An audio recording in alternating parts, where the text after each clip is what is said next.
ನಮಸ್ಕಾರ ವೀಕ್ಷಕರೇ. Father Muller medical college ಮತ್ತು ಆಸ್ಪತ್ರೆ ಅರ್ಪಿಸುವಂತಹ ಆರೋಗ್ಯ ಕಿರಣ ವಿಶೇಷ ವೈದ್ಯಕೀಯ ಸಂವಾದ ಕಾರ್ಯಕ್ರಮಕ್ಕೆ ಸ್ವಾಗತ. ನಾನು ಕವಿತಾ ಮಾಣಿ. ಕಳೆದ ಹಲವಾರು ಸಂಚಿಕೆಗಳಲ್ಲಿ ಫಾದರ್ ಮುಲ್ಲರ್ ಮೆಡಿಕಲ್ ಕಾಲೇಜ್ ಮತ್ತು ಆಸ್ಪತ್ರೆ ವತಿಯಿಂದ ಸಾಕಷ್ಟು ಆರೋಗ್ಯ ಸಂಬಂಧಿತ ಮಾಹಿತಿಗಳನ್ನು ನೀಡ್ತಾ ಬಂದಿದ್ದಾರೆ. ಇವತ್ತು ವಿಶೇಷವಾಗಿ ಆಲ್ಝೈಮರ್ ಡೇ ಬಗ್ಗೆ ಇದರ ಮಹತ್ವ ಏನು ಅನ್ನೋದನ್ನ ತಿಳಿಸಿಕೊಡ್ಲಿಕ್ಕಿದ್ದಾರೆ. ಅಂದ್ರೆ ಇದೇ ಬರುವ ಸೆಪ್ಟೆಂಬರ್ 21ರಂದು ವಿಶ್ವ ಆಲ್ಝೈಮರ್ ಡೇ ನಡೆಯಲಿದೆ.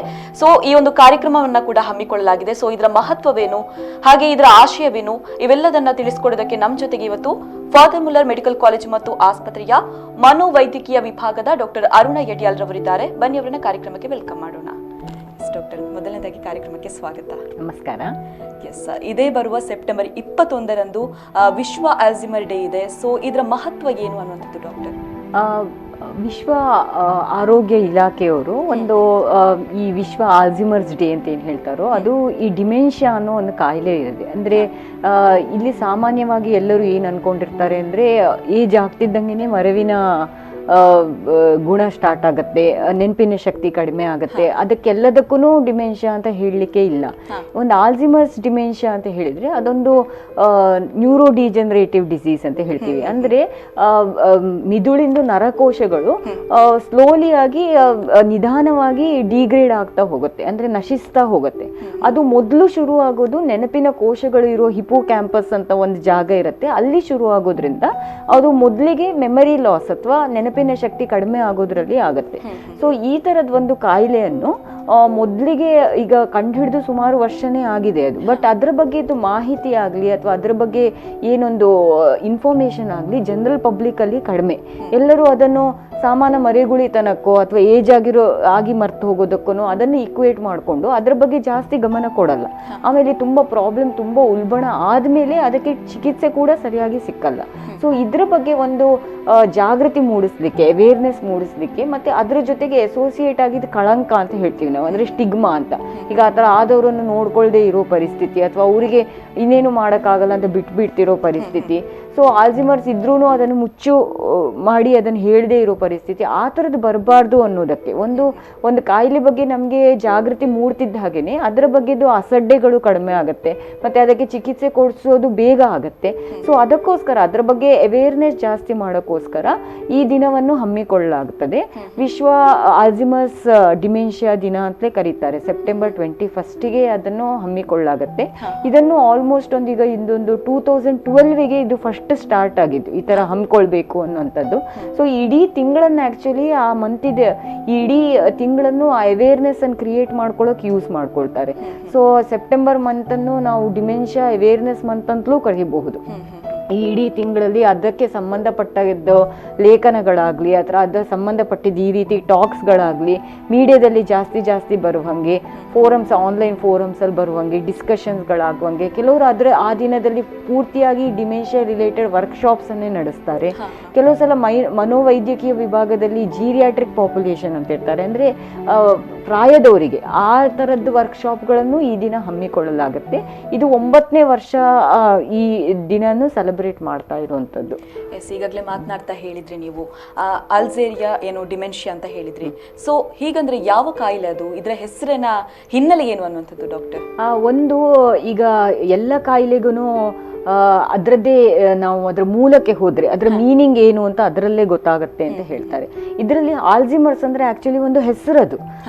ಒಬ್ಬರು ಜರ್ಮನ್ ಸೈಕ್ಯಾಟ್ರಿಸ್ಟ್ ಇದ್ದರು, ಜರ್ಮನಿಯಿಂದ ಬಂದಿದ್ದು, ಮನೋವೈದ್ಯಕೀಯದಲ್ಲೇ ಪಾಂಡಿತ್ಯ ಪಡೆದವರಿದ್ರು. ಅವ್ರ ಹೆಸರು ಡಾಕ್ಟರ್ ಎಲಾಯ್ಸ್ ಆಲ್ಝೈಮರ್ ಅಂತ. ಅವರು ಆಲ್ಮೋಸ್ಟ್ ಒಂದು ಸೆಂಚುರಿ ಹಿಂದೆ ಅಂತ ಹೇಳ್ಬೋದು, 1906 ಈ ಥರದ್ದು ಈ ಟರ್ಮನ್ನು ಕಾಯಿನ್ ಮಾಡಲಿಕ್ಕೆ ಅವರೇ ಕಾರಣ. ಯಾಕೆಂದರೆ ಅವರು ಒಂದು ಹೆಂಗಸ್ ಅವರಿಗೆ ಇದ್ದಿದ್ದ ಪೇಷಂಟಲ್ಲಿ ಒಬ್ಬರು ಹೆಂಗಸಿಗೆ ಈ ಥರ ಅನ್ಯೂಶುವಲ್ ಆಗಿದ್ದು, ಬೇರೆಯವರಿಗೆ ಇಲ್ಲದೆ ಇರೋ ಥರದ ಕಾಯಿಲೆ ಬಂದು ಅವರು ಸತ್ತಿದ್ದನ್ನು ನೋಟಿಸ್ ಮಾಡಿದ್ದಾರೆ. ಅಂದರೆ ಅವರಿಗೆ ತುಂಬ ಮರೆಗುಳಿತನ ಇತ್ತು. ಲಾಸ್ಟಿಗೆ ಎಷ್ಟೋದು ಉಲ್ಬಣ ಆಯಿತು ಅಂದರೆ ಅವ್ರಿಗೆ ಅವ್ರ ಹೆಸರೇನು, ಪಕ್ಕದಲ್ಲಿದ್ದವ್ರದ್ದು ಹೆಸರೇನು, ಇವನ್ನ ತಿನ್ನೋದು ಹೇಗೆ, ಆ ಥರದ್ದು ಕೂಡ ಅವರಿಗೆ ಗೊತ್ತಾಗುತ್ತೆ. ಅವರು ಸಾವನ್ನಪ್ಕೊಳ್ತಾರೆ ಆ ಹೆಂಗಸು. ಸೊ ಅವ್ರು ಸಾವು ಅಪ್ಕೊಂಡ್ಮೇಲೆ ಅವರದ್ದು ಬ್ರೈನ್ ಟಿಶ್ಯೂ ಸ್ಯಾಂಪಲ್ಸ್ ಅನ್ನೆಲ್ಲ ಟೆಸ್ಟ್ ಮಾಡಿ ನೋಡಿದಾಗ, ಯಾಕೆಂದ್ರೆ ಆಗಿನ ಕಾಲದಲ್ಲೆಲ್ಲ ಆ ಕಾನ್ಸೆಪ್ಟ್ ಇರಲಿಲ್ಲ. ಈಗ ಮರೆಗುಳಿತನ ಅಂದ್ರೆ ಒಂದು ಮಿದುಳಿಂದ ಕಾಯಿಲೆ ಇರಬಹುದದು, ಅಥವಾ ಅದೊಂದು ಮಾನಸಿಕ ಕಾಯಿಲೆ ರೀತಿ ಸಂಬಂಧವಾಗಿದ್ದು ಇರಬಹುದು ಅನ್ನೋದು ಆಗಿನ ಟೈಮಲ್ಲಿ ಆ ಪರಿಕಲ್ಪನೆನೇ ಇರಲಿಲ್ಲ ಯಾರಿಗೂ. ಸೊ ಇವರು ಈ ಬ್ರೈನಿಗೆ ಎಫೆಕ್ಟ್ ಆಗಿರೋ ಕಾಯಿಲೆ ಇರಬಹುದು ಅಂತ ಒಂದು ಅಂದಾಜು ಮಾಡಿ ಅವರದ್ದು ಬ್ರೈನ್ ಟಿಶ್ಯೂಸ್ ಅನ್ನು ಸ್ಯಾಂಪಲ್ ಮಾಡಿ ನೋಡಿದಾಗ ಬೇರೆ ಎಲ್ಲೂ ಅವ್ರು ನೋಡದೇ ಇರೋ ತರ ಒಂದು ರೀತಿ ಕ್ಲಂಪ್ಸ್ ಅಂತ ಹೇಳ್ತೀವಿ ನಾವು, ಅಥವಾ ಪ್ಲಾಕ್ಸ್ ಅಂತ ಹೇಳ್ತೀವಿ, ಬೇರೆ ಕಡೆ ಇಲ್ಲದೆ ಇರೋ ಒಂದು ರೀತಿ ಗಾಯ ರೀತಿದ್ದು ಆ ಬ್ರೈನ್ ಟಿಶ್ಯೂಸ್ ಅಲ್ಲಿ ನೋಡ್ಲಿಕ್ಕೆ ಸ್ಟಾರ್ಟ್ ಮಾಡಿದ್ರು. ಬಟ್ ಈ ಕಾಯಿಲೆಯಿಂದನೇ ಇದಾಗತ್ತೆ ಅನ್ನೋಕ್ಕೆ ಇನ್ನೂ ತುಂಬಾ ಕೇಸ್ಗಳನ್ನು ಅವರು ನೋಡಿ ಅದನ್ನು ಸಾಬೀತುಪಡಿಸ್ಬೇಕಾಗತ್ತೆ, ಒಂದೇ ಸಲಕ್ಕೆ ಹೇಳಕ್ಕಾಗಲ್ಲ. ಸೊ ಅವರು ಆ ರೀತಿ ಬರೋ ಕೇಸ್ಗಳನ್ನೆಲ್ಲ ಒಟ್ಟು ಮಾಡಲಿಕ್ಕೆ ಶುರು ಮಾಡಿದ್ರು.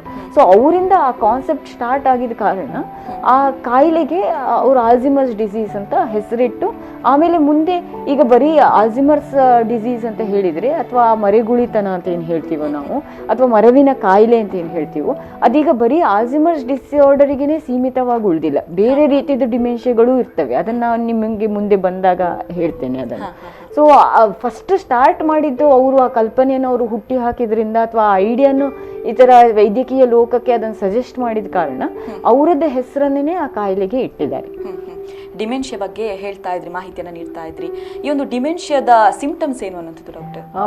ಅದರದ್ದು ಗುಣಲಕ್ಷಣಗಳು ಈಗ ತುಂಬಾ ಜನ ಯಾಕೆ ಕನ್ಫ್ಯೂಸ್ ಆಗ್ತಾರೆ, ಅಥವಾ ಇದಕ್ಕೆ ಯಾಕೆ ಮಾಹಿತಿ ಬೇಕು ಅನ್ನೋದಕ್ಕೆ, ಈಗ ನಮ್ಮ ಕನ್ನಡದಲ್ಲೇ ಒಂದು ಗಾದೆ ಇದೆ, 60 ಆದ್ಮೇಲೆ ಅರಳು ಮರಳು ಅಂತ. ಅಂದ್ರೆ ಯಾರು ಏನ್ ಮಾಡಿದ್ರು ಈಗ ಪ್ರೊಫೆಸರ್ಗಳಿಗೆಲ್ಲ ಹೇಳ್ತಾರೆ ಆಬ್ಸೆಂಟ್ ಮೈಂಡೆಡ್ ಪ್ರೊಫೆಸರ್ ಅಂತ ಹಂಗಂತಾರೆ. ಅಂದ್ರೆ ಅದು ಅವ್ರ ನೇಚರಲ್ಲೇ ಬಂದಿದೆ. 60 ಆದ್ಮೇಲೆ ಎಲ್ಲರೂ ಮರಿತಾ ಬರಬೇಕು ಅನ್ನೋ ಒಂದು ಕಾನ್ಸೆಪ್ಟ್ ಇದೆಯಲ್ಲ, ಅದು ಆಕ್ಚುಲಿ ರಾಂಗ್. ಎಲ್ಲರಿಗೂ ಹಾಗೇನು ಆಗಲ್ಲ. ಕೆಲವರೆಲ್ಲ ನೀವು 90 ವರ್ಷದವರೂ ನೋಡಿರ್ಬೋದು, ಬುದ್ಧಿ ತುಂಬಾ ಚುರುಕಿರತ್ತೆ ಅವರಿಗೆ. ಎಲ್ಲರಿಗೂ ಆ ರೀತಿ ಆಗ್ಲೇಬೇಕು ಅಂತಿಲ್ಲ. ಈಗ ಇದು ಮರೆಗುಳಿತನ ಅನ್ನೋದು ಏಜ್ ರಿಲೇಟೆಡ್ ಫೀಚರೇ ಅಂತ ಆದ್ರೆ ಎಲ್ಲರಿಗೂ ಆಗ್ಲೇಬೇಕಾಗಿತ್ತು. ಈಗ ನಾನಾಗ್ಲಿ ಇನ್ಯಾರೇ ಆಗ್ಲಿ, ಅವರು 99 ವರ್ಷ ಇದ್ದಾಗ ಕೂದಲು ಇದೇ ರೀತಿ ಕಪ್ಪಿರಲ್ಲ, ಬಿಳಿ ಆಗೇ ಆಗತ್ತೆ. ಆಮೇಲೆ ಸ್ಕಿನ್ ಮೊದಲಿನ ತರ ಟೈಟ್ ಇರಲ್ಲ, ರಿಂಕಲ್ಸ್ ಬಂದೇ ಬರುತ್ತೆ. ಅದೇ ಏಜ್ ಅನ್ನೋದು ಸ್ಕಿನ್ನಲ್ಲಿ ತೋರಿಸ್ಕೊಳ್ತೀವಿ ನಾವು, ಮತ್ತೆ ಶಕ್ತಿ ಕಡಿಮೆ ಆಗ್ತಾ ಬರುತ್ತೆ. ಇದೆಲ್ಲ ಇವೆಂಚುಲಿ ಎಲ್ಲರಿಗೂ ಆಗುವಂಥದ್ದೇ, 100% ಆಫ್ ದ ಪೀಪಲಿಗೆ ಆಗುವಂಥದ್ದು. ಸೊ ಇದನ್ನೆಲ್ಲ ನಾವು ಓಲ್ಡ್ ಏಜ್ ಇದು ಸಿಂಪ್ಟಮ್ಸ್ ಅಂತ ಹೇಳೋದು ಕರೆಕ್ಟ್. ಬಟ್ ನಾವು ಮೆಂಟಲಿ ಕೂಡ ಕುಗ್ಗಿ ನಮಗೆ ಮರವು ಆಗೇ ಆಗತ್ತೆ ಅನ್ನೋದು ಆ್ಯಕ್ಚುಲಿ ಸುಳ್ಳು. ಎಲ್ಲರಿಗೂ ಅದು ಬರಲ್ಲ. ಯಾರಿಗೆ ಈ ಮರೆವಿನ ಕಾಯಿಲೆ ಶುರುವಾಗುತ್ತೋ ಅವರಲ್ಲಿ ಆ್ಯಕ್ಚುಲಿ ಏನಾಗ್ತಾ ಇರುತ್ತೆ ಅಂದರೆ, ಮಿದುಳಿನಲ್ಲಿ ನರಕೋಶಗಳೇನಿದೆಯೋ ಅದು ನಶಿಸ್ತಾ ಬರುತ್ತೆ. ಸೊ ಅದರಿಂದ ಉಂಟಾಗುವಂಥದ್ದು ಕಾಯಿಲೆಯನ್ನು ನಾವು ಡಿಮೆನ್ಷಿಯಾ ಅಂತೀವಿ. ಅಂದರೆ ಅದು it is a chronic deteriorating course. ಅಂದರೆ ಅದು ಒಂದ್ಸಲ ಸ್ಟಾರ್ಟ್ ಆದಮೇಲೆ ಮತ್ತೆ ಡೌನ್ ಹಿಲ್ಲೇ ಹೋಗೋದು, ಆ್ಯಕ್ಚುಲಿ ಒಂದಕ್ಕಿಂತ ಒಂದು ಕಡಿಮೆ ಆಗುತ್ತೆ. ಈ ಕಾಯಿಲೆಯಲ್ಲಿ ಏನಾಗುತ್ತೆ ಅಂದರೆ ಬೇರೆ ಏರಿಯಾಸೂ ಬೇರೆ ನರಕೋಶಗಳು ಎಫೆಕ್ಟ್ ಆಗುತ್ತೆ. ಬಟ್ ಅದು ಫಸ್ಟ್ ಶುರುವಾಗೋದು ಹಿಪೋ ಕ್ಯಾಂಪಸ್ ಅಂತ ಒಂದು ರೀಜಿಯನ್ ಅಲ್ಲಿ. ಆ ಹಿಪೋ ಕ್ಯಾಂಪಸ್ ನಮ್ದು ನೆನಪಿನ ಶಕ್ತಿಗಳನ್ನು ಕೂಡಿಡುವ ಒಂದು ನೆನಪಿನ ಕೇಂದ್ರ ಬ್ರೈನ್ ಅಲ್ಲಿ. ಅಲ್ಲಿ ಈ ನರಕೋಶಗಳಿಗೆ ಜಾಸ್ತಿ ಎಫೆಕ್ಟ್ ಆಗೋದ್ರಿಂದ ಫಸ್ಟಿಗೆ ಅವ್ರಿಗೆ ಏನಾಗುತ್ತೆ, ಫಸ್ಟ್ ಮೆಮರಿ ಪ್ರಾಬ್ಲಮ್ಸ್ ಬರಲಿಕ್ಕೆ ಸ್ಟಾರ್ಟ್ ಆಗುತ್ತೆ. ಅದು ಎವ್ರಿ ಡೇ ಥಿಂಗ್ಸ್ ಇರ್ಬೋದು, ಲೈಕ್ ಏನೋ ಇಟ್ಟಿರ್ತಾರೆ, ಅದು ಮರ್ತು ಹೋಗುತ್ತೆ. ಅದು ನಮಗೆ ಸಹ ಕೆಲವು ಸಲ ಆಗುತ್ತೆ. ಬಟ್ ನಮಗೆ ನೆನಪಿಸ್ಕೊಂಡ್ರೆ ಮತ್ತೆ ನೆನಪಿಗೆ ಬರುತ್ತೆ, ಇಲ್ಲಿ ಬಿಟ್ಟಿದ್ದೀವಿ ಅಂತ. ಅವರಿಗೆ ಎಷ್ಟು ನೆನಪಿಸ್ಕೊಂಡ್ರು ನೆನಪಿಗೆ ಬರಲ್ಲ, ಆ ಥರ ಆಗತ್ತೆ. ಮತ್ತೆ ಇನ್ನೊಂದು ಅವರಿಗೆ ಇಲ್ಲಿ ಈ ಇದರಲ್ಲಿ ಗುಣಲಕ್ಷಣಗಳು ಏನು ಕಾಣಿಸ್ಕೊಳ್ತವೆ ಅಂದರೆ, ಅವ್ರದ್ದು ಯೋಚನಾ ಶಕ್ತಿಯಲ್ಲಿ ಕೂಡ ಬೇರೆ ಬೇರೆ ರೀತಿದ್ದು ಥಿಂಕಿಂಗ್ ಸ್ಟಾರ್ಟ್ ಆಗುತ್ತೆ. ಈಗ ಅವರು ಎಲ್ಲೋ ಕೀಸ್ ಇಟ್ಟಿರ್ತಾರೆ, ಆಮೇಲೆ ಅದು ಸಿಕ್ಕಲ್ಲ ಅವರಿಗೆ, ಕೂಡಲೇ ಅವ್ರ ಥಿಂಕಿಂಗ್ ನಾರ್ಮಲ್ ಪೀಪಲ್ ತರ ಹೋಗಲ್ಲ. ಆಗ ಅವ್ರಿಗೆ ಏನನ್ಸುತ್ತೆ, ಬೇರೆ ಯಾರೋ ಬಂದಿದ್ದಾರೆ ನನ್ನ ಮನೆಯೊಳಗೆ, ನನ್ಗೆ ಗೊತ್ತಿಲ್ದಂಗೆ ಅದನ್ನು ಕದ್ದಿದ್ದಾರೆ, ಈ ಥರ ಒಂದು ರೀತಿ ಸಂಶಯಾತ್ಮಕ ಇದನ್ನೂ ಬರಕ್ಕೆ ಸ್ಟಾರ್ಟ್ ಆಗುತ್ತೆ. ಸೊ ಥಿಂಕಿಂಗಲ್ಲೂ ಪ್ಯಾಟ್ರನಲ್ಲೂ ಚೇಂಜ್ ಆಗುತ್ತೆ. ಆಮೇಲೆ ಬೇರೆ ರೀತಿದ್ದು ಇದು ಪ್ಲಾನಿಂಗ್ ಅಥವಾ ಡಿಸಿಷನ್ ಮೇಕಿಂಗ್ ಅಂತ ಹೇಳ್ತೀವಿ. ಅಂದರೆ ನಿರ್ಧಾರ ಕೈಗೊಳ್ಳುವಂಥದ್ದು, ಅಥವಾ ದೈನಂದಿನ ಕೆಲಸಗಳನ್ನು ಮಾಡುವಲ್ಲಿ ನಾವೊಂದು ಏನು ತುಂಬ ಸಿಂಪಲ್ ಆಗಿ ಪ್ಲಾನ್ ಮಾಡ್ಕೋತೀವಿ, ನಾವು ಅದ್ರ ಬಗ್ಗೆ ಅಷ್ಟಂಕ ಏನು ಗಮನ ಕೊಟ್ಟಿರಲ್ಲ, ದೊಡ್ಡದು ಸಂಗತಿ ಅಂತ ಅನ್ಕೊಂಡಿರಲ್ಲ. ಈಗ ಬೆಳಿಗ್ಗೆ ಹೇಳ್ತೀವಿ, ಹಲ್ಲುಚ್ತೀವಿ, ಸ್ನಾನ ಮಾಡ್ತೀವಿ, ರೆಡಿ ಆಗ್ತೀವಿ, ಹೋಗ್ತೀವಿ, ಇಲ್ಲಿಂದ ಇಷ್ಟಿಂದ ಹೊತ್ತಿಗೆ ಇಷ್ಟಿಷ್ಟು ಕೆಲಸ ಅಂತ ಮಾಡ್ತೀವಿ. ಅದೆಲ್ಲ ನಮಗೆ ತುಂಬ ನ್ಯಾಚುರಲ್ ಆಗಿ ಬಂದ್ಬಿಟ್ಟಿದೆ. ಅಂದರೆ ನಾವು ಅದನ್ನು ಟೇಕನ್ ಫಾರ್ ಗ್ರಾಂಟೆಡ್ ಥರ ನಾವು ಅದನ್ನು ತುಂಬ ಸಹಜವಾಗಿ ಮಾಡ್ಕೊಂಡು ಹೋಗ್ತೀವಿ. ಅದೇ ಈ ಡಿಮೆನ್ಷಿಯಾ ಇದ್ದವರಿಗೆ ಇಷ್ಟು ಸಿಂಪಲ್ ಆಗಿದ್ದು ಬೇಸಿಕ್ ಥಿಂಗ್ಸ್ ಕೂಡ ಪ್ಲಾನ್ ಮಾಡೋಕ್ಕೆ ಅಥವಾ ಒಂದು ನಿರ್ಧಾರ ಮಾಡೋಕ್ಕೆ ಕಷ್ಟ ಆಗುತ್ತೆ. ಲೈಕ್ ಉದಾಹರಣೆಗೆ, ಎಷ್ಟೋ ವರ್ಷಗಳಿಂದ ಕುಕ್ಕಿಂಗ್ ಮಾಡ್ಕೊಂಡು ಬಂದಿರೋ ಹೌಸ್ ವೈಫ್ ಇರ್ಬೋದು, ಅವರಿಗೆ ಸಡನ್ ಆಗಿ 5 ಜನ ಇರೋ ಮನೆಗೆ ಎಷ್ಟು ಅಕ್ಕಿ ಹಾಕಬೇಕು, ಎಷ್ಟು ಅಕ್ಕಿ ಹಾಕಿದ್ಮೇಲೆ ಎಷ್ಟು ನೀರು ಹಾಕಬೇಕು, ಇದು ಅವರು ವರ್ಷಗಟ್ಟಲೆಯಿಂದ ಮಾಡ್ಕೊಂಡು ಬಂದಿರೋದು, ಅದೇ ಅವ್ರಿಗೇನು ಯಾರು ಹೊಸದಾಗಿ ಹೇಳ್ಕೊಡ್ಬೇಕಾಗಿಲ್ಲ. ಬಟ್ ಸಡನ್ ಆಗಿ ಈ ತರ ಸಣ್ಣ ಸಣ್ಣ ವಸ್ತುಗಳಲ್ಲೂ ನಿರ್ಧಾರ ಮಾಡೋದು ಕಷ್ಟ ಆಗುತ್ತೆ. ಎಷ್ಟೊತ್ತಲ್ಲ ಸ್ಟವ್ ಆನ್ ಮಾಡಿದ್ದನ್ನು ಆಫ್ ಮಾಡಕ್ ಮರ್ತೋಗುತ್ತೆ, ಆನೇ ಮಾಡಕ್ ಮರ್ತೋಗುತ್ತೆ. ಈ ತರ ದೈನಂದಿನ ಕೆಲಸಗಳಲ್ಲಿ ಅವರಿಗೆ ಪ್ಲಾನಿಂಗ್ ಮತ್ತೆ ಡಿಸಿಷನ್ ಮೇಕಿಂಗ್ ಎರಡರಲ್ಲೂ ಪ್ರಾಬ್ಲಮ್ಸ್ ಬರಕ್ ಸ್ಟಾರ್ಟ್ ಆಗುತ್ತೆ. ಆಮೇಲೆ ಇದೇ ತುಂಬಾ ತೀವ್ರತರವಾಗಕ್ಕೆ ಶುರುವಾದ್ರೆ ಅವರಿಗೆ ಸ್ವಂತ ಐಡೆಂಟಿಟಿ ಬಗ್ಗೆನೂ ಕೆಲವೊಂದು ಪ್ರಾಬ್ಲಮ್ಸ್ ಬರುತ್ತೆ. ಈಗ ಡೈರೆಕ್ಟ್ ಆಗಿ ಯಾರಾದ್ರೂ ಹೆಸರು ಕರೆದ್ರು ಅವ್ರ ಹೆಸರು ಅಂತ ಅವ್ರಿಗೆ ಮರ್ತು ಹೋಗೋದು, ಅಥವಾ ಫಸ್ಟಿಗೆ ದೂರದಲ್ಲಿದ್ದ ಸಂಬಂಧಿಕರ ಹೆಸರೆಲ್ಲ ಮರ್ತು ಹೋಗುತ್ತೆ. ಈಗ ಒಬ್ರಿಗೆ ವಯಸ್ಸಾದವರಿಗೆ 10 ಮಕ್ಕಳು 8 ಮಕ್ಕಳು ಯಾರದಿದ್ರೆ ಎಲ್ಲರೂ ಅವ್ರ ಜೊತೆಗಿರಲ್ಲ, ಯಾರಾದ್ರೂ ಒಬ್ರು ಅಥವಾ ಒಂದು ಫ್ಯಾಮಿಲಿ ಅವ್ರ ಜೊತೆಗಿರ್ಬೋದು. ಬೇರೆ ಎಲ್ಲ ದೂರದಲ್ಲಿದ್ರೆ ಯಾರನ್ನ ದಿನ ನೋಡಲ್ವೋ ಅವರೆಲ್ಲ ಮರ್ತು ಹೋಗ್ಲಿಕ್ಕೆ ಸ್ಟಾರ್ಟ್ ಆಗ್ತಾರೆ. ಈಗಾಗಲೇ ನೀವು ಡಿಮೆನ್ಷಿಯಾದ ಒಂದು ಸಿಂಪ್ಟಮ್ಸ್ ಬಗ್ಗೆ ಹೇಳ್ತಾ ಇದ್ರಿ, ಈ ಬಗ್ಗೆ ಇನ್ನಷ್ಟು ಮಾಹಿತಿ ಡಾಕ್ಟರ್. ಅದೇ ನಾನು ನಿಮಗೆ ಮೊದಲು ಹೇಳ್ದಂಗೆ ಫಸ್ಟು ಸಣ್ಣ ಮಟ್ಟಿಗೆ ಶುರು ಆಗುತ್ತೆ, ಯಾರು ಅಷ್ಟು ನೋಟಿಸ್ ಮಾಡಕ್ ಹೋಗಲ್ಲ. ಆಮೇಲೆ ಇದೆಲ್ಲ ಒಂದೇ ದಿನ ಸ್ಟಾರ್ಟ್ ಆಗುವಂತ ಕಾಯಿಲೆ ಅಲ್ಲ, ಒಂದು 2-3 ವರ್ಷ ಅಥವಾ ಅವರಿಗೆ ನೋಟಿಸ್ ಮಾಡ್ಲಿಕ್ಕೆ ಮನೆಯಲ್ಲಿ ಇದ್ದವರಿಗೇನೆ ನೋಟಿಸ್ ಮಾಡ್ಲಿಕ್ಕೆ ಒಂದು 6-8 ತಿಂಗಳು ಎಲ್ಲ ಆಗುತ್ತೆ. ಇವರಿಗೆ ನೆನಪಿನ ಶಕ್ತಿ ತೀವ್ರವಾಗಿ ಕಡಿಮೆ ಆಗ್ತಿದೆ ಅಂತ. ಕೆಲವು ಸಲ ಏನೋ ಹೇಳಕ್ ಹೋಗ್ತಾರೆ, ಅವರಿಗೆ ಆ ವರ್ಡ್ಸೇ ಕರೆಕ್ಟ್ ಆಗಿ ಬರಲ್ಲ, ಆ ಥರ ಆಗುತ್ತೆ. ಆಮೇಲೆ ಅನ್ಫೆಮಿಲಿಯರ್ ಆಬ್ಜೆಕ್ಟ್ಸ್ ಇಂದ ಈವನ್ ಫೆಮಿಲಿಯರ್ ಆಬ್ಜೆಕ್ಟ್ ಅಂದ್ರೆ ಗೊತ್ತಿರೋ ವಸ್ತುಗಳನ್ನು ಮರೀಲಿಕ್ಕೆ ಸ್ಟಾರ್ಟ್ ಮಾಡ್ತಾರೆ. ಮನೇಲಿ ಇರೋರೇನೆ ಅವರಿಗೆ ಅನ್ಫೆಮಿಲಿಯರ್ ತರ ಕಾಣಿಸಕ್ಕೆ ಸ್ಟಾರ್ಟ್ ಆಗ್ತಾರೆ. ಎಷ್ಟೋ ಜನ ಸೊಸೆಂದ್ರು ಬಂದು ಫಸ್ಟ್ ಹೇಳೋ ಕಂಪ್ಲೇಂಟ್ ಇನ್ಲಾಸ್ ಅನ್ನೆಲ್ಲ ನೋಡ್ಕೊಳ್ಬೇಕಾದ್ರೆ, ನಾನು ಅವ್ರಿಗೆ ಊಟ ಕೊಟ್ಟರು ಮನೆಯವ್ರು ಬೇರೆಯವ್ರು ಬಂದಾಗ ಹೇಳ್ತಾರೆ ನಂಗೆ ಊಟನೇ ಹಾಕಲ್ಲ ಇವಳು ಅಂತ. ಅವ್ರ ಮೇಲಿದ್ದು ಸ್ಪೈಟಲ್ಲಿ ಹೇಳೋದಲ್ಲ. ಆ್ಯಕ್ಚುಲಿ ಪಾಪ ಅವರಿಗೆ ಡಿಮೆನ್ಷಿಯಾ ಸೆಟ್ಟಿನ್ ಆದವರಿಗೆ ಅವ್ರು ಊಟ ಮಾಡಿರೋದು ಮರ್ತು ಹೋಗಿರುತ್ತೆ. ಸೊ ಊಟ ಮಾಡಿರೋದು ಮರ್ತೋದ್ಮೇಲೆ ಅವ್ರು ಮತ್ತೆ ಕೇಳ್ತಾರೆ ಅವರಿಗೆ ನಂಗೆ ಊಟ ಕೊಡು ಅಂತ. ಆಗ ಅವರು ಸೊಸೆಯಾಗಿದ್ದವ್ರು ಇವ್ರಿಗೆ ಈಗ ತಾನೇ ಊಟ ಮಾಡಿದ್ರಲ್ಲ ನೀವು ಅಂತಾರೆ. ಸೊ ಅಲ್ಲಿ ಘರ್ಷಣೆ ಬರಕ್ಕೆ, ನೀ ಸುಳ್ಳು ಹೇಳ್ತಾ ಇದ್ದಿ, ಹಾಗಾದ್ರೆ ನಾನು ಸುಳ್ಳು ಹೇಳ್ತಾ ಇದ್ದೀನಾ, ಈ ಥರದ ಅವರಿಗೆ ಸಿಟ್ಟು ಬರಕ್ಕೆ ಸ್ಟಾರ್ಟ್ ಆಗುತ್ತೆ. ಸೊ ಅದ್ರ ಜೊತೆಗೆ ಇದು ರಿಲೇಟೆಡ್ ಬಿಹೇವಿಯರ್ಸ್ ಕೂಡ ಬರುತ್ತೆ. ಅಂದರೆ ನಾವು ಈಗ ಎಗ್ರೆಷನ್ ಅಂತ ಹೇಳ್ಬೋದು, ಅಥವಾ ಅವ್ರೊಂದು ಸ್ವಲ್ಪ ವಾಯ್ಲೆಂಟ್ ಆಗೋದು, ಅಥವಾ ಇನ್ನೂ ಮಕ್ಕಳ ಥರ ಸ್ಟಬ್ಬರ್ನೆಸ್ ಮಾಡೋದು, ಹಠ ಮಾಡೋದು, ಈ ಥರದ್ದು. ಮತ್ತು ನಾನು ಆಗ ಹೇಳ್ದಂಗೆ ನಿಮಗೆ ಅವರೇ ವಸ್ತುಗಳನ್ನು ಎಲ್ಲೆಲ್ಲೋ ಇಟ್ಟು ಮತ್ತೆ ಬೇರೆಯವ್ರ ಮೇಲೆ ಡೌಟ್ ಮಾಡೋದು, ಅದ್ರ ಜೊತೆಗೆ ಸಂಶಯದ ಸ್ವಭಾವ, ನೀನೇನೋ ನಾನು ಫುಡ್ಡಲ್ಲಿ ಮಿಕ್ಸ್ ಮಾಡಿದ್ಯಾ ಅದಕ್ಕೆ ನಂಗೆ ಹಿಂಗಾಗ್ತಾ ಇದೆ ಅನ್ನೋದು, ಈ ಥರದ್ದು ಎಲ್ಲ ಸ್ಟಾರ್ಟ್ ಆಗುತ್ತೆ. ಹಾಗೆ ಇದ್ದಾಗ ಮನೆಯವರಿಗೆ ನೋಡ್ಕೊಳ್ಳಿಕ್ಕೆ ತುಂಬ ಕಷ್ಟ ಅಂತವರನ್ನು. ಇನ್ನೊಂದೇನೆಂದರೆ ಈ ಟೈಮಲ್ಲಿ ಖಿನ್ನತೆ ಥರದ್ದು ಲಕ್ಷಣಗಳು ಕಾಣಿಸ್ಕೊಳ್ಬೋದು. ಯಾಕೆಂದರೆ ಅವರು ಮೊದಲು ಏನು ಸುಲಭವಾಗಿ ಮಾಡ್ತಿದ್ರು ಅದನ್ನ ಈಗ ಅವ್ರಿಗೆ ಮಾಡೋಕ್ಕಾಗಲ್ಲ. ಸೊ ಮಾಡ್ಲಿಕ್ಕಾಗದಿದ್ದಾಗ ಒಂದು ರೀತಿ ಫ್ರಸ್ಟ್ರೇಷನ್ ಅಂತ ಏನು ಹೇಳ್ತಾರೆ, ಅದರಿಂದ ಒಂದು ರೀತಿ ನಿರಾಶೆ ಭಾವ, ಯಾರು ತನ್ನನ್ನು ಮಾತಾಡ್ಸ್ಲಿಕ್ಕಿಲ್ಲ, ಈ ಥರದ್ದು ಒಂದು ನೆಗೆಟಿವ್ ಥಿಂಕಿಂಗ್ ಪ್ರಾಸೆಸ್ಸು ಸ್ಟಾರ್ಟ್ ಆಗಿ ಎಲ್ಲದರಲ್ಲೂ ಒಂಥರ ನಿರಾಸಕ್ತಿ ತೋರಿಸೋದು, ಇಡೀ ದಿನ ಮಲ್ಕೊಂಡೇ ಇರೋದು, ಅಥವಾ ಇಡೀ ದಿನ ಊಟ ಮಾಡದೇ ಇರೋದು, ಅಥವಾ change in pattern, sleep pattern ಇರ್ಬೋದು, ಅಥವಾ ತಿನ್ನೋ ವಿಷಯದಲ್ಲಿರ್ಬೋದು ಚೇಂಜ್ ಆಗಕ್ಕೆ ಸ್ಟಾರ್ಟ್ ಆಗುತ್ತೆ. ತುಂಬ ಉಲ್ಬಣಗೊಂಡಿದ್ದ ಸ್ಥಿತಿಯಲ್ಲಂತೂ ಅವರಿಗೆ ಬಾಯಲ್ಲಿ ಊಟ ಇಟ್ಟರೆ ಹೇಗೆ ಕಚ್ಚಬೇಕು, ನುಂಗಬೇಕು, ಈವನ್ ಆ ಥರ ಪ್ರಾಬ್ಲಮ್ ಕೂಡ, ಬೇಸಿಕ್ ಪ್ರಾಬ್ಲಮ್ ಕೂಡ ಬರೋಕ್ಕೆ ಸ್ಟಾರ್ಟ್ ಆಗುತ್ತೆ. ಇನ್ನೊಂದು ಸೋಷಲಿ ಇನ್ಅಪ್ರೋಪ್ರಿಯೇಟ್ ಬಿಹೇವಿಯರ್ ಅಂತ ಹೇಳ್ತೀವಿ. ಅಂದರೆ ಸಮಾಜದಲ್ಲಿ ಹೇಗೆ ನಡ್ಕೊಳ್ಬೇಕು ಅದು ಮರೀತಾ ಶುರು ಮಾಡ್ತಾರೆ, ಯಾರೊಟ್ಟಿಗೆ ಹೇಗೆ ಮಾತಾಡಬೇಕು ಅನ್ನೋದು ಗೊತ್ತಾಗಲ್ಲ. ಆ ಥರದ್ದು ಪ್ರಾಬ್ಲಮ್ಸ್ ಇರುತ್ತೆ. ಈಗ ಲಾಕ್ಡೌನ್ ಸಮಯದಲ್ಲಿ ಒಂದು ವಿಡಿಯೋ ಎಲ್ಲ ಕಡೆ ವೈರಲ್ ಆಗಿತ್ತು, ನೀವು ನೋಡಿದಿರೋ ಇಲ್ವೋ, ಪೊಲೀಸರ ಜೊತೆಗೆ ಒಂದು ಎಲ್ಡರ್ಲಿ ಪರ್ಸನ್ ಅವ್ರಿಗೆ ಆರ್ಗ್ಯುಮೆಂಟ್ ಆಗೋದು. ಅವರಿಗೆ ಪಾಪ ಕಾರನ್ನು ಆ ಟೈಮಲ್ಲಿ ಓಡಿಸ್ಬಾರ್ದು, ಲಾಕ್ಡೌನ್ ಆಗಿದೆ ಎಲ್ಲ ಕಡೆ, ಓಡಿಸ್ಬಾರ್ದು ನಿಲ್ಲಿಸ್ಬಾರ್ದು ಅನ್ನೋ ಸಂಗತಿನೇ ಗೊತ್ತಿಲ್ಲ. Is aged. ಅವರು ಪೊಲೀಸ್ನವ್ರು ನಿಲ್ಸಿ ಕೇಳಿದಾಗ ಅವ್ರು ಹೇಳ್ತಿದ್ದಾರೆ ಏನು ಲಾಕ್ಡೌನು, ಏನಾಗ್ತಿದೆ ನಂಗೆ ಗೊತ್ತಾಗ್ತಿಲ್ಲ ಅಂತ. ಅದು ಅವ್ರಿಗೆ ಮಧ್ಯ ಮತ್ತೆ ಪೊಲೀಸರ ಮಧ್ಯ ಘರ್ಷಣೆನೂ ಆಗುತ್ತೆ ಆ ಟೈಮಲ್ಲಿ. ಸೊ ಅವರಿಗೆ ಆ ಕಾಯಿಲೆ ಇರೋ ಕಾರಣದಿಂದ ಈ ರೀತಿ ಆಗಿರಬಹುದು ಅನ್ನೋದೊಂದು ಊಹೆ. ಯಾಕೆಂದರೆ ಅವರಿಗೆ ಈ ಥರ ಪ್ರಪಂಚದಲ್ಲಿ ಈ ಥರ ಆಗ್ತಿದೆ ಅನ್ನೋದು ಗೊತ್ತಿಲ್ಲ, ಅಥವಾ ಓದಿದ್ರೂ ಬೆಳಿಗ್ಗೆ ಅದು ನೆನಪಿಲ್ಲ ಆಮೇಲೆ. ಸೊ ಅವ್ರು ಆ ಥರ ಫಾಲೋ ಮಾಡೋಕ್ಕಾಗಲ್ಲ. ಕೆಲವರಿಗೆ ಎಷ್ಟೋ ಜನಕ್ಕೆ ಮನೆಯಿಂದ ಹೊರಗೆ ಹೋಗ್ತಾರೆ, ಆಮೇಲೆ ವಾಪಸ್ ಬರೋಕ್ಕೆ ಅಡ್ರೆಸ್ ಗೊತ್ತಾಗಲ್ಲ. ಹಾಗೆ ಕೆಲವು ಎಲ್ಡರ್ಸ್ ಕಳೆದು ಹೋಗಿರೋ ಇನ್ಸ್ಟಾನ್ಸಸ್ ಕೂಡ ಇದೆ. ಅದು ಕೂಡ ಈ ಡಿಮೆನ್ಷಿಯಾ ಕಾಯಿಲೆದ್ದು ಒಂದು ಲಕ್ಷಣ.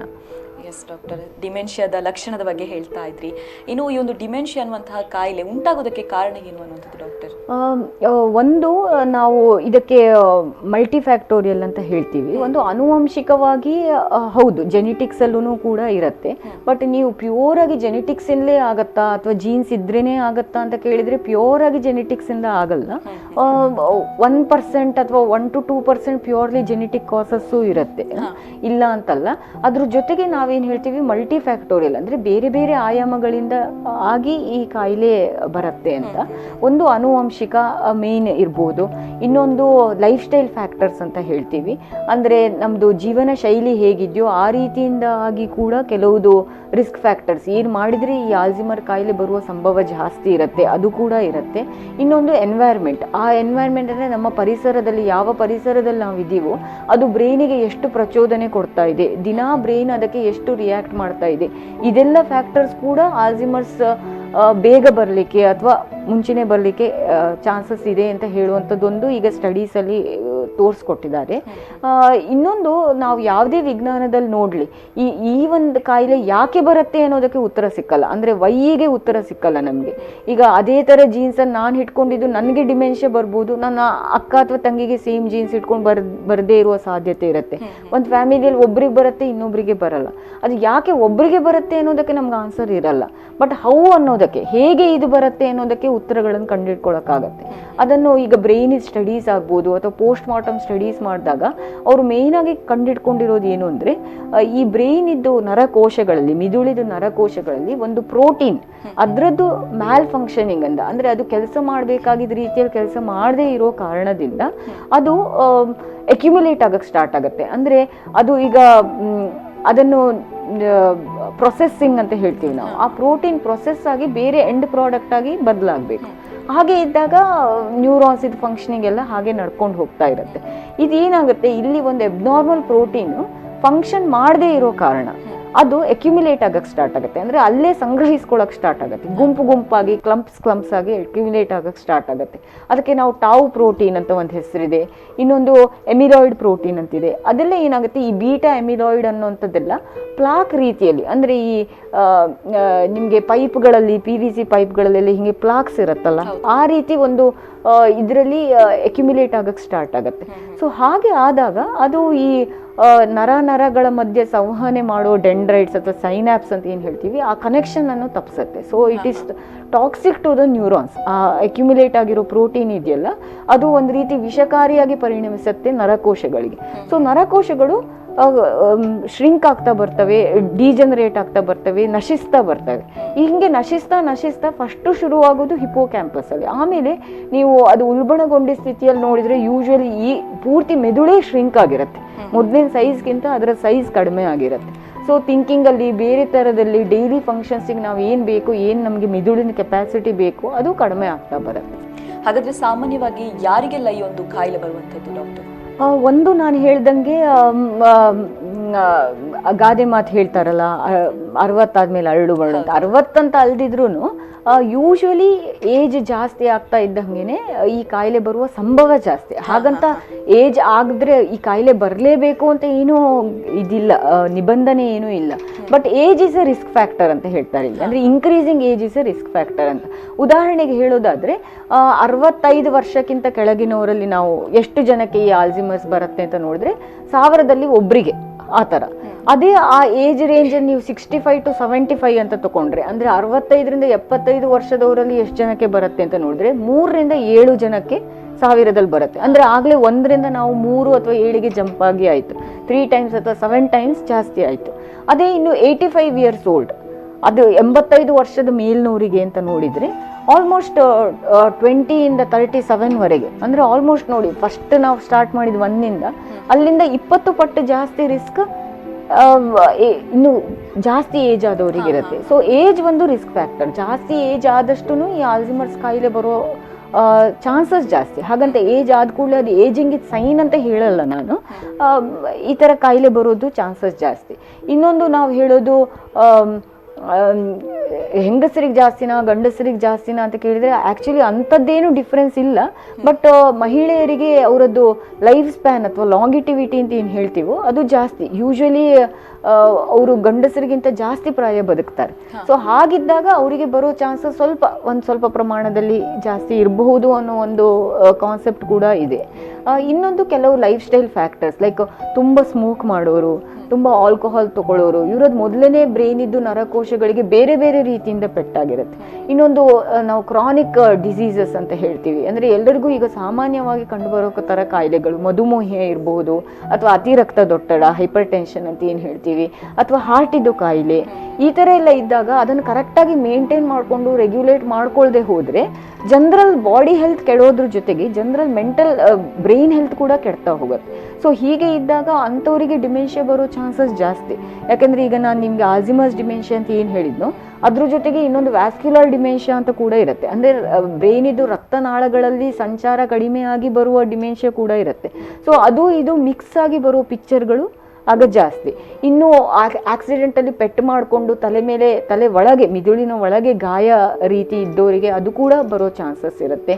ಇನ್ನು ಸೋಂಕಿನ ಕಾಯಿಲೆಗಳಲ್ಲಿ ಕೂಡ ಕೆಲವು ಇನ್ಫೆಕ್ಷನ್ಗಳಲ್ಲಿ, ಉದಾಹರಣೆಗೆ HIV ಇದ್ದು ಅಡ್ವಾನ್ಸ್ಡ್ ಇನ್ಫೆಕ್ಷನ್ಸಲ್ಲಿ ಅಥವಾ ಒಂದು ರೇರ್ ಪ್ರಯಾನ್ ಡಿಸೀಸ್ ಅಂತ ಹೇಳ್ತೀವಿ, ಆ ಥರ ಇನ್ಫೆಕ್ಷನ್ಗಳಲ್ಲಿ ಕೂಡ ಈ ಥರ ಡಿಮೆನ್ಷಿಯಾ ಥರದ್ದು ಫೀಚರ್ಸ್ ಬರೋ ಸಾಧ್ಯತೆ ಇರುತ್ತೆ. ಬಟ್ ಇದೆಲ್ಲ ರಿವರ್ಸಿಬಲ್. ಅದು ಯಾಕೆ ಅಂತ ಕಂಡುಹಿಡ್ಕೊಂಡ್ರೆ ಆಗುತ್ತೆ. ವೈಟಮಿನ್ ಡೆಫಿಷಿಯನ್ಸಿಗಳಿಗೂ ಕೂಡ ಇದು ಬರೋ ಚಾನ್ಸಸ್ ಇದೆ.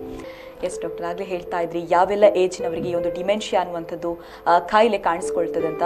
ಇನ್ನು ಈ ಒಂದು ಡಿಮೆನ್ಷಿಯಾ ಅನ್ನುವಂತಹ ಕಾಯಿಲೆಗೆ ಏನಾದರೂ ಚಿಕಿತ್ಸೆ ಇದೆಯಾ? ಸಾಮಾನ್ಯವಾಗಿ ಎಲ್ಲ ಒಂದು ಕಾಯಿಲೆಗಳಿಗೆ ಚಿಕಿತ್ಸೆ ಇರುತ್ತೆ, ಸೊ ಇದಕ್ಕೂ ಚಿಕಿತ್ಸೆ ಇದೆಯಾ? ಏನು ಮಾಡ್ಬೋದು ಅನ್ನೋದು? ಇದಕ್ಕೆ ನೀವು ಮದ್ದಿನ ವಿಷಯದಲ್ಲಿ ನೋಡ್ಲಿಕ್ಕೆ ಹೋದ್ರೆ, ಔಷಧಿ ವಿಷಯವಾಗಿ ನೋಡ್ಲಿಕ್ಕೆ ಹೋದ್ರೆ, ನಿರ್ದಿಷ್ಟ ಔಷಧಿಗಳು ಇವ್ರನ್ನ ಕ್ಯೂರ್ ಮಾಡೋ ಥರದ್ದು ಇನ್ನೂ ಬಂದಿಲ್ಲ. ಇಲ್ಲಿ ಅಂತಲ್ಲ, ಎಲ್ಲಿ ವಿಶ್ವದೆಲ್ಲೆಡೆ ತುಂಬಾ ಡ್ರಗ್ಸ್ ಅನ್ನು ಟ್ರೈ ಮಾಡಿದ್ದಾರೆ. ನಮ್ಮಲ್ಲಿ ಮೇಯ್ನ್ ಆಗಿ ನಾವು ಅದಕ್ಕೆ ಚಿಕಿತ್ಸೆನೇ ಇಲ್ಲ ಅಂತ ಹೇಳಿ ಕಳಿಸಲ್ಲ. ಒಂದು ಮೇಯ್ನ್ ಆಗಿ ಆಂಟಿಕೋಲಿನರ್ಜಿಕ್ ಏಜೆಂಟ್ಸ್ ಅಂತ ಹೇಳ್ತೀವಿ, ಒಂದು 4-5 ರೀತಿದ್ದು ಡ್ರಗ್ಸ್ ಇದಾವೆ ಅದರಲ್ಲಿ.